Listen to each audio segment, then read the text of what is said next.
मंडळी, आज मी बनवणार आहे मोमोज. त्याच्यासाठी मी घेतले कांदा, शिमला मिरची, गाजर, कोबी हे सगळं बारीक कापून घेतलं आणि आता मी ते पीठ घेतलं आहे. त्या पिठात मीठ टाकून मळून घेतलं आहे छान. नंतर मग तेल लावून आणि आता मी एक भांडं घेतलं, त्याच्यामध्ये तेल टाकलं आणि त्यात हे सगळ्या भाज्या आपण शिजवून घेणार आहोत आणि त्याच्यामध्ये मग चांगलं परतवून घ्यायच्या आणि मग त्याच्यामध्ये काळी मिरी पावडर टाकलेली आहे. त्याच्यानंतर सोया सॉस आहे, अंदाजाप्रमाणे टाकलेलं आहे मी हे सगळं.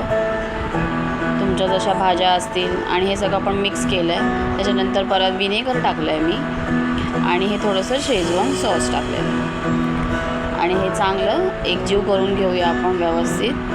आणि मग त्याच्यामध्ये आपण मीठ टाकायचं चवीनुसार आणि परत एकदा छान हलवून एकजीव करून घ्यायचं.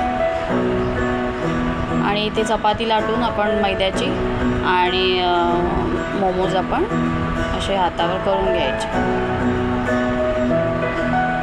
अशा पद्धतीने.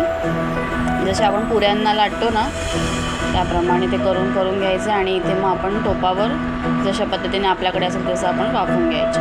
झालेत आपले मोमोज रेडी.